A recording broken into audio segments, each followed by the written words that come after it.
For the Africa-Europe Foundation, we need to demonstrate what multilateralism looks like in action. When people come together, can be mutually beneficial. We recognize there's already been an important dialogue that takes place politically between Africa and Europe. But equally, those partners of that political dialogue are saying to us they need an independent space to have some of the tricky, sometimes complex, contentious conversations that isn't always possible. The AU-EUsummit in Angola is coming at a critical moment. Again, we see that, one, it's an opportunity for Luanda to be a milestone to really transform commitments into action. Listening is, for me, a really key quality of any effective leader. And I think leading in this context of Africa-Europe, listening becomes even more important. In a time when global challenges demand shared solutions, the Africa-Europe Foundation stands at the forefront of building bridges between two continents. Under the leadership of Executive Director Paul Walton, the Foundation has been convening leaders, experts, and changemakers to advance self-sovereignty, the green transition, and inclusive development. In this conversation with Paul Walton, we explore, among other things, how Africa and Europe can move from dialogue to action, and what's next on the road to the AU-EUsummit. Paul Walton, thank you so much for joining us today. Pleasure. You are the Executive Director of the Africa-Europe Foundation, an organization that has been around for a few years. Many people may not be familiar with the foundation. What is its mission and why is it significant in the global arena? Thank you.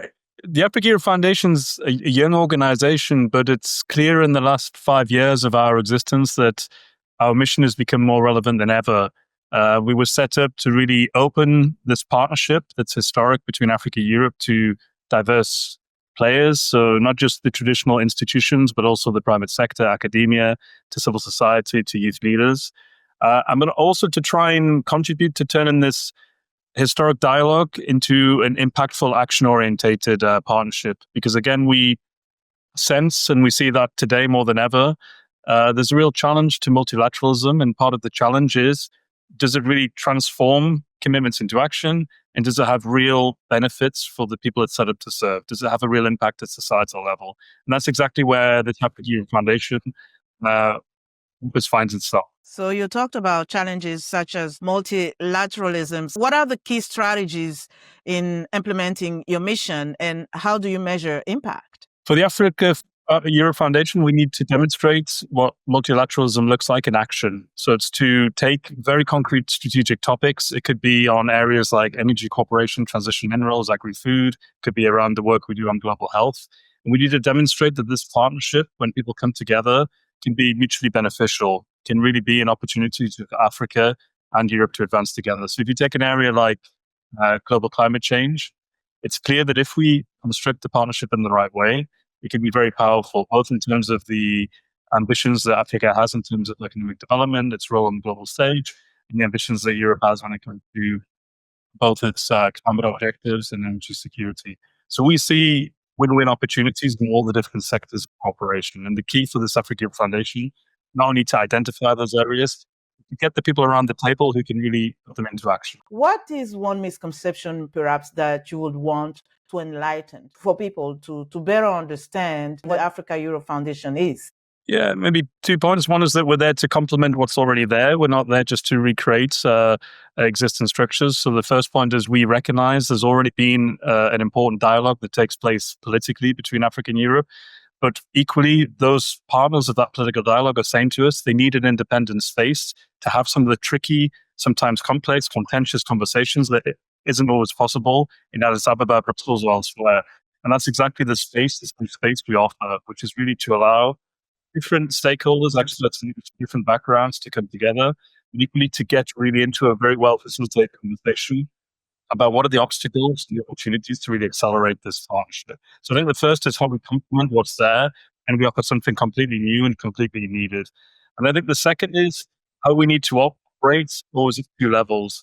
One is to ensure that everything we do has a direct meaning to societies that this Africa-Europe partnership was set up to serve, meaning at the local level, the societal level, both in Africa and Europe.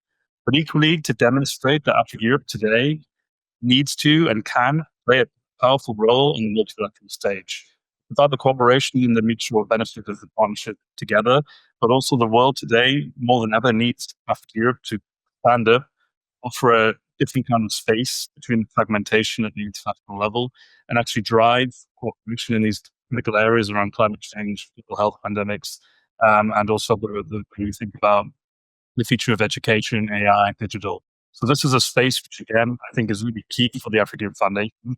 But it does mean we need to convey the fact that we need to work on those dual levels constantly, the local level, but also the role that Africa Europe can play in multilateral level. So the United Nations General Assembly just ended. The report from the Collective Minds Climate Health Council was released that talked about how climate change is driving global health crises and the need for more innovative funding models. What was the single most urgent takeaway? What's really clear when you look at the conversation on climate health is that our societies are ahead of our politics. If you look at how our societies are already flagging on the ground across Africa and across Europe, across from Malawi to Spain and Seville, that this is the human face of climate change. Health, it's a major crisis. Climate change is already a reality in terms of putting the pressures on the health systems and also leading to deaths across our respective continents. And therefore, our societies know that. They've been telling us that. We need the politics to catch up to that. And that means trying to get the politics to work outside the comfort zone when it comes to working across silos of climate, health, energy, and different sectors.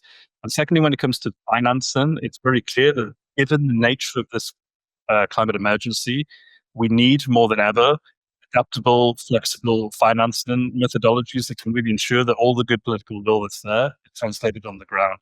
Organizations that we've mapped and worked with over the last few years have been crying out for that. Funding that can actually allow them to go ahead with the innovative practices that they've been pioneering on the ground. But it's going to take governments to catch up to that and same politics to catch up to the reality of that.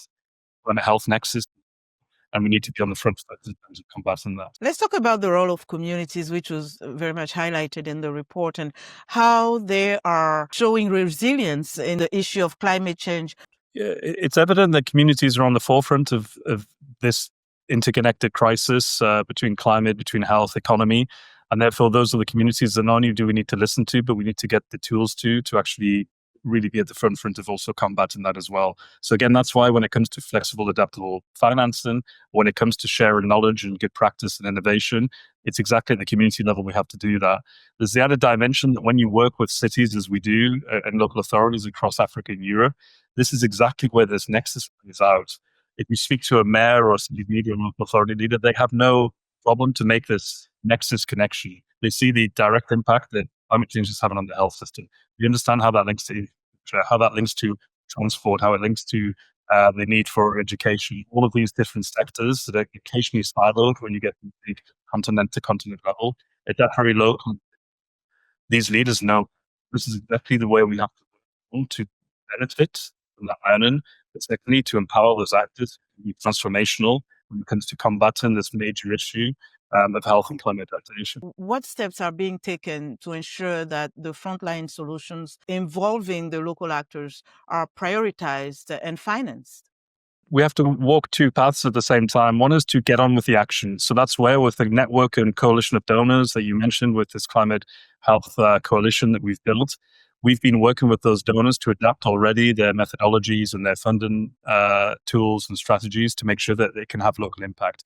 But of course, we know that's limited if we don't, in the parallel track, work on the politics. And that's been ensuring that this climate health nexus is central to the thinking, whether it's at the discussions in New York that you mentioned with the United Nations, or again at the Africa Union EU level, which will play out in a summit in the next couple of months. We need to see that this nexus, again, is clearly understood, because sadly, this climate health dimension is here to stay and will only grow unless we can really get on top of it and work together through cooperation. And therefore, there's two tracks in terms of the empowerment through existing instruments and make it more flexible and agile and more impactful donor funding, while at the same time working with the politics to ensure that this issue is well understood, it's central, and that we're moving our political strategies around it so that we can ensure that health, which is a very tiny part right now of the climate adaptation financing, is much bigger and much more central to the strategies over the next few years. One of the issues that has been talked about for years, not enough funding being available. So what are some of the innovative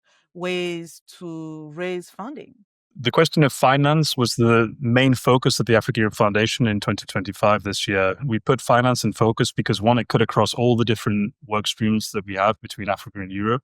But secondly, we can see that what's really essential, and this comes out of all of our analysis, all of our convenings, is a complete paradigm shift when it comes to moving away from an outdated development cooperation model, which is about handouts and is about dynamic between Africa and Europe, which doesn't reflect the partnership we want, to a much more win-win investment model that really do grow North Africa and Europe. This shift, we've worked very carefully through the G20, for example, this year, which was Africa-led, with all the processes in the African Union and the EU, to make sure not only this paradigm shift is understood, but it can be embedded in how we work at the AU-EU level as well. Because that's as much about smart money, not just more money. It's about how do we get the processes working to make sure that the good political will and the available funds that are there already have a direct impact. And that hasn't been the case for our analysis in the last years. So we need to make that work. And of course, very conscious of what it means with the restrictions of ODA, what it means when the West withdraws from the traditional role within multilateralism. But again, accelerate a shift needed. And it's going to be a question of how Europe stepped up, embed that new paradigm, and make sure there's an opportunity to co-invest and grow together with their respective economies. Angola is hosting this year's EU-AU summit. Why is this gathering so crucial, and what's on the agenda? Yeah, the AU-EU summit in Angola is coming at a critical moment. Again, we see that, one, it's an opportunity for Luanda to be a milestone to really transform commitments into action. So there's been many good commitments taken between Africa and Europe during this partnership in the last years. But there's no doubt that our societies are looking to our political leaders to say, walk the talk. Let's ensure that those commitments are transformed into action. So the first point on the agenda for Luanda is let's take stock of what's been committed, whether it's about collaboration or climate change or unequal energy cooperation or global health. And let's see what are the obstacles and opportunities to implement and accelerate that cooperation even better. That would be the first thing we look to in Luanda. And the second thing with Luanda is to also take stock that we have an opportunity to move to a different type of partnership. Again, there's been a building consensus that the models, operation, now outdated, those that have been built during our cross-continental operation during many years. There's a consensus that we want to move to win partnership, to a transformative forward-looking partnership. But to do that, you need to put content on the table, you need to focus on the table, you need to put opportunities on the table to make that happen. I think some of the work that's going on finance and investment, but there's real win-win opportunities for Africa Europe.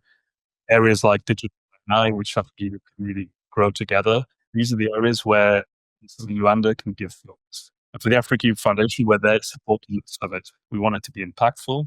We want it to be forward-looking. And we'd like that in 20 years' time, we can look back and say, Luanda was the moment we transformed the nature of the Africa Europe Foundation into this forward-looking, impactful, win-win, shared true partnership. How will the foundation ensure that youth, entrepreneurs, and civil society voices help shape commitments in Angola? And what accountability mechanism will track delivery after the summit? One of the ways that the Africa Europe Foundation has been supporting the AU-EU summit that will take place in Angola has been to launch an initiative called the Road to Luanda 25, which is very much to engage in many different levels with youth organizations, young leaders, with entrepreneurs, with the private sector, and to really look at what are the topics which hold the most promise for a transformative Africa Europe partnership. So we've done that through different schemes, from focus groups to micro grants to large-scale campaigns to recent convenings and outreach workshops that we've had in different parts of Africa, Europe, and also at the international level. So we've built up a very good coalition of actors who want to do more within this partnership, and they're giving us some clear direction when it comes to which of the areas. Again, it's around energy cooperation or transition minerals, or it's around global health, digital, where Africa Europe can focus and go which more impactful. That's been the first thing we've done in terms of building the coalition. And equally in parallel, we've been meeting with member states, foreign ministries, ambassadors who are involved in the formal partnership between Africa and Europe over the last weeks and months. And again, we've been listening very carefully to what are the blockages, what are the obstacles to go further, when it comes to translating commitments into action. We've been working as a foundation on the very modalities that can happen to ensure that the day after Luanda, the day after the summit, these commitments are translated. That can be through different kind of multi-stakeholder platforms. It can be through the right kind of research to do a deep and impact the area of cooperation. It can be certain kind of convenience with current leaders and former leaders. We've got a range of toolbox and methodology, and this is what we're putting on the table with disposal of the member states and the institutions to say, we hear you, we agree that the societals are looking for you to go that step further and make sure that Rwanda isn't just a one-stop summit, but it's very much a catalytic moment for transformative change. To do that, we're going to have to put in place practical tools. And as the Africa Foundation, we have the experience to do that. We're very happy to be working with the President of Angola and the various institutions involved in the preparation of the summit to ensure that this will be an impactful, forward-looking summit. The Africa Europe Foundation is engaged in the Global Gateway Summit in Brussels, and there's the upcoming World Health Summit. What concrete opportunities do you see for joint investment in health, energy, and green growth across both continents? There's huge opportunities for both continents. And we know that because, one, we've been mapping very carefully good practice that already exists. There's already examples of investment initiatives between Africa and European countries that doesn't get the visibility or the traction it deserves. So one of the first jobs we have as the Africa Foundation has been during the last year to map very carefully what is already happening, whether it's at bilateral level or multilateral level, that could really be replicated and scaled as well. So we already know practices happening in some of those fields we've discussed, whether again around energy, cooperation, around health, around digital infrastructure as well. And the second is to look forward as well. You take an area like AI, we need to be looking at the infrastructure tomorrow. So a lot of the work of the Global Gateway and other initiatives has been very powerful in putting this really central to the cooperation between Africa and Europe. And if we have a role to play to complement what's there in trying to help builders think of not just what needs to be done in the next months or the next few years, but very much what's the infrastructure we need tomorrow when it comes to healthcare, our education, all the services citizens, both in Africa and Europe, are going to need and what we call for. And therefore, that foresight, that thinking ahead, is a space that we have. We think can be really impactful right now as we think about the Gateway 2.0 and the next stage of those kind of initiatives. What is your vision for the Africa-Europe partnership over the next 5 years? What gets me really excited about the Africa-Europe partnership is the potential. And I see that potential more than ever. I see that from all the conversations I'm having in Africa and Europe and also internationally, that given the state of the world today, given the fragmentation, the polarization, given the way the power games are played out in the New World Order, we need the stabilizing axis of Africa and Europe. We need the base to be able to actually solve through international cooperation, which is needed more than ever. These interconnected areas of climate change, of health and pandemics, of the economy.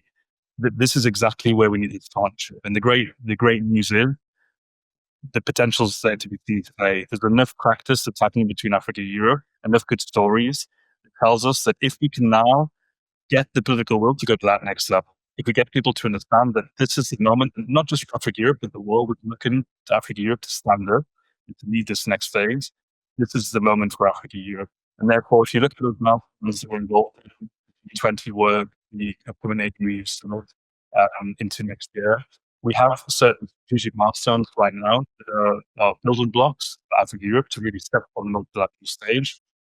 We know that people need it, we know the world needs it, and there's no doubt that working with the Foundation reveals what the power is when it works well together. But to do that, we need to continuously invest in Africa and Europe knowing each other, aligning when it comes to mutual interests and visions it has for Africa and for Europe. And I think through that process, this would be a powerful and needed partnership on the international stage. Fantastic, Paul Walton. Thank you so much. But guess what? It's not over. I have a second part of this interview. A few light-hearted questions. Would you like to proceed? Okay, sounds good. First, are you a tea or coffee person? Coffee. I should be tea because I'm English, but I drink too much coffee.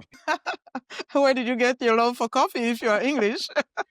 Too many early mornings. Oh, I see. And that takes me to my next question. As Executive Director of the Africa Europe Foundation, what is the first thing you do in the morning and why? So yeah, after dropping off children at school and exercise, the first thing I'll do as executive director of the Africa Europe Foundation is to think, have a coffee, and my thinking is typically on what are the priority of priorities, what are the top things we really need to do, because we have an amazing team and incredible infrastructure across Africa and Europe, but equally the agenda today is so big.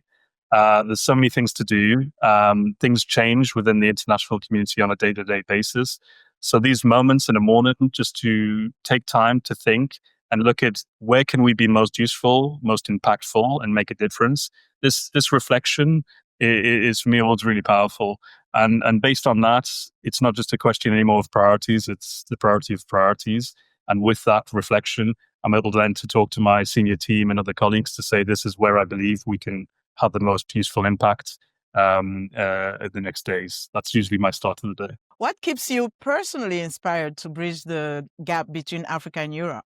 This Africa-Europe partnership's been my life mission. I've lived it. I spent most of my professional career living in Africa, looking towards Europe as a European, and I've lived the potential of this. I've lived the intercultural reality of having friends and colleagues from across Africa and Europe.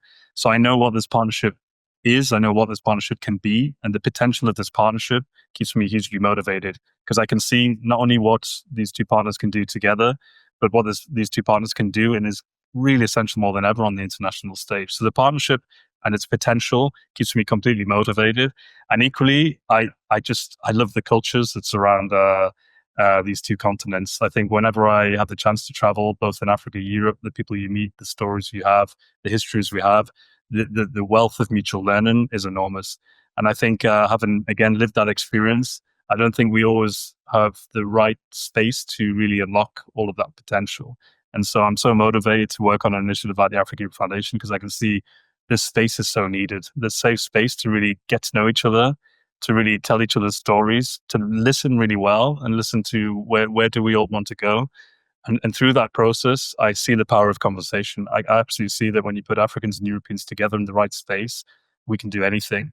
And as I said, the world needs us to step up more than ever before to responsibility I think both our continents have. And therefore, that potential, but also that reality that today Africa Europe is needed, that keeps me hugely motivated. Now, if you could point to one moment or partnership, perhaps, over the past years that convinced you that this relationship is moving in the right direction, what would it be?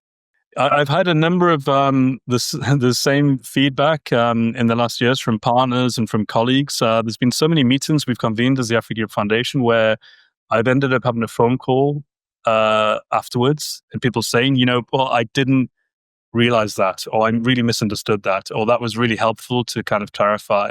And so that power of conversation to bring together different people, experts and leaders from absolutely different organizational backgrounds and cultural backgrounds and have them feed back to you that thanks to that conversation, it helped to shift their perception, helped to then to understand the potential of this partnership.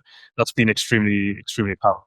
And I've seen that absolutely consistently. I remember from the very first dialogue we did on climate change and economic development, which was a tense piece of work 5 years ago when we were in Africa and Europe, to the work we've done on health and the contentious issues around vaccine access, migration.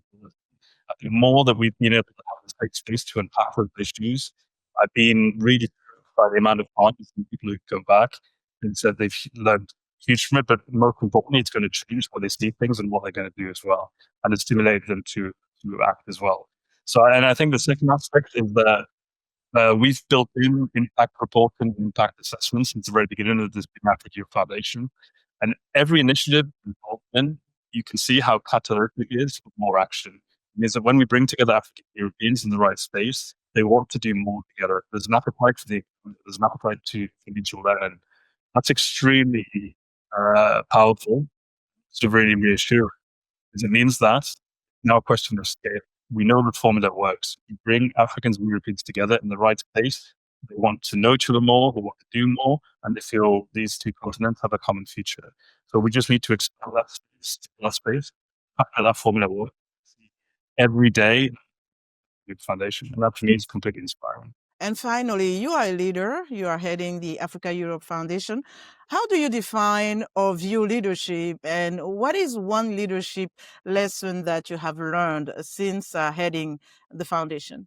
Listening is, for me, a really key quality of any effective leader. And I think leading in this context of Africa Europe, listening becomes even more important because there can be nuances. We're dealing with very complex and contentious issues.